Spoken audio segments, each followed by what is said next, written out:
السلام علیکم 9th class. جیسا کہ آپ جانتے ہیں کہ ہم مطالعہ پاکستان کا باب نمبر 1 پاکستان کی نظریاتی اساس پڑھ رہے ہیں، جس میں ہم بورڈ کو مد نظر رکھتے ہوئے مختصر سوالات، تفصیلی سوالات اور MCQs کو زیر بحث لائیں گے. آج کا ہمارا ٹاپک ہے برصغیر کے مسلمانوں کی مذہبی، ثقافتی، سماجی اور معاشی محرومی کے حوالے سے دو قومی نظریے کی ابتدا اور ارتقاء کی وضاحت. دو قومی نظریہ ابتدا اور ارتقاء کی وضاحت. شارٹ کویسچن ہے آپ کا کہ دو قومی نظریے سے کیا مراد ہے؟ دو قومی نظریے سے مراد برصغیر پاک و ہند میں دو بڑی قومیں ہندو اور مسلمان آباد ہیں. یہ دونوں قومیں صدیوں تک ایک دوسرے کے ساتھ رہنے کے باوجود آپس میں گھل مل نہ سکیں. دو قومی نظریے کی بنیاد مسلمانوں کا علیحدہ تشخص ہے. یہاں پر آپ سے سوال پوچھا جائے گا دو قومی نظریے سے کیا مراد ہے، تو برصغیر پاک و ہند میں دو بڑی قومیں ہندو اور مسلمان آباد ہیں. یہ دونوں قومیں صدیوں تک ایک دوسرے کے ساتھ رہنے کے باوجود آپس میں گھل مل نہ سکی. یہاں تک آپ کا شارٹ کویسچن کا جواب ہے. آگے MCQs ہے. دو قومی نظریے کی بنیاد کیا ہے؟ مسلمانوں کا علیحدہ تشخص ہے. اور پاکستان دو قومی نظریے کی بنیاد پر معرض وجود میں آیا. MCQs ہے کہ پاکستان کس کی بنیاد پر معرض وجود میں آیا؟ دو قومی نظریے کی بنیاد پر معرض وجود میں آیا. برصغیر میں دو قومی نظریے کی ابتدا. برصغیر میں دو قومی نظریے کی ابتدا کب ہوئی؟ جب محمد بن قاسم نے سندھ فتح کیا. محمد بن قاسم برصغیر میں کب آیا؟ 712 میں. MCQs ہے. محمد بن قاسم کے حسن سلوک، رواداری اور انصاف نے مقامی لوگوں کو اس قدر متاثر کیا وہ اسے اوتار یا دیوتا کہنے لگے. اس کے بعد غزنوی دور حکومت شروع ہوا. 1003 سے 1206 تک محیط رہا. پاکستانی علاقوں میں فارسی زبان نے رواج پکڑا تو 1206 میں قطب الدین ایبک نے سلطنت دہلی کی بنیاد رکھی. 1526 تک دہلی کا دور حکومت رہا. اس کے بعد 1526 میں ظہیر الدین بابر نے دہلی میں مغلیہ سلطنت کی بنیاد رکھی. 1857 تک قائم رہی. مغلیہ دور حکومت میں بابر، ہمایوں، اکبر، جہانگیر، شہنشاہ، شاہجہان اور اورنگزیب مشہور حکمران تھے. آخری مغل حکمران بہادر شاہ ظفر تھے. 1857 کی جنگ آزادی کے بعد انہیں قید کر دیا گیا. رنگون میں قید کر دیا جہاں وہ انتقال کر گئے اور وہیں دفن ہوئے. سر سید احمد خان اور دو قومی نظریہ. انگریزوں کے ہندوستان پر قبضے کے بعد جس شخصیت نے سب سے پہلے مسلمانوں کو علیحدہ قوم قرار دیا وہ سر سید احمد خان تھے. سب سے پہلے مسلمانوں کو علیحدہ قوم کس نے قرار دیا؟ سر سید احمد خان نے. 1857 کی جنگ آزادی کے بعد ہندو انگریزوں کے زیادہ قریب ہو گئے. ہندو کبھی بھی مسلمانوں کے دوست نہیں ہو سکتے تھے. سر سید احمد خان کو اس بات کا اندازہ ہو گیا تھا. 1867 میں اردو ہندی تنازع شروع ہوا. اردو ہندی تنازع کب شروع ہوا؟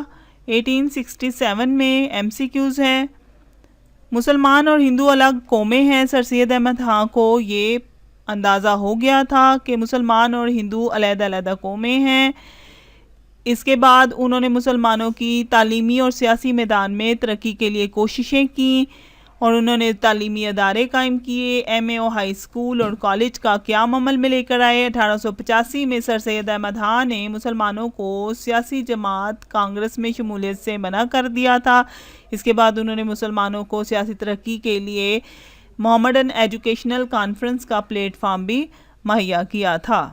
نیکسٹ آپ کا ٹاپک ہے چودھری رحمت علی اور دو قومی نظریہ.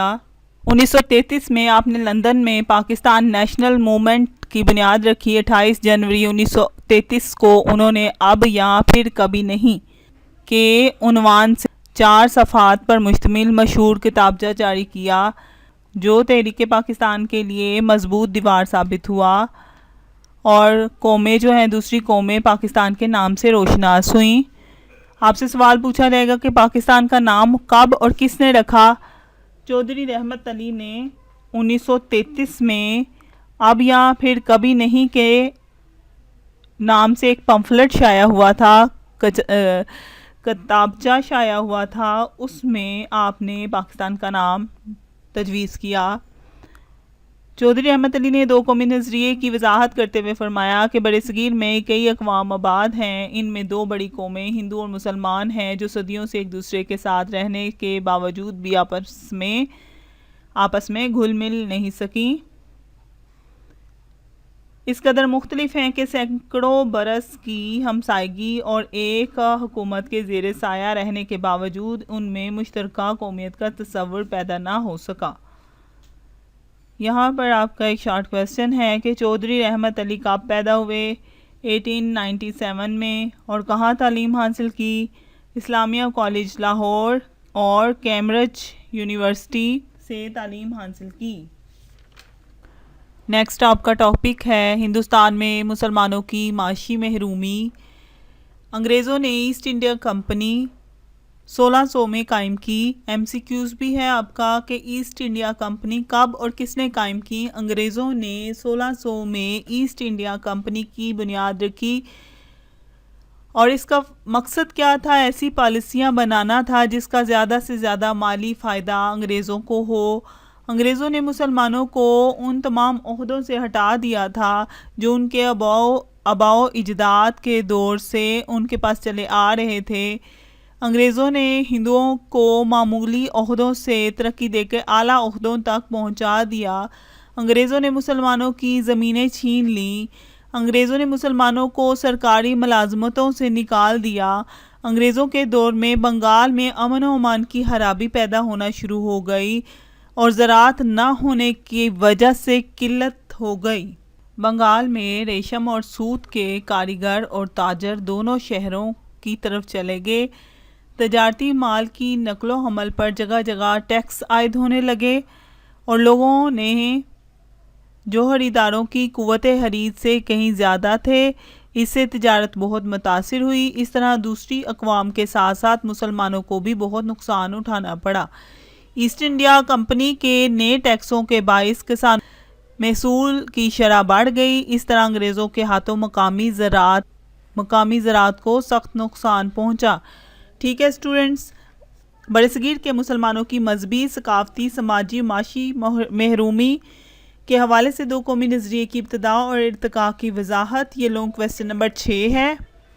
ٹھیک ہے، اور ہندوستان میں مسلمانوں کی معاشی محرومی، یہ آپ کو نوٹ کی صورت میں بھی آ سکتا ہے 4 نمبر کا، اور شارٹ کویسچن بھی آ سکتے ہیں۔ شارٹ کویسچن میں کوئی سے آپ 2 لکھ دیں گے۔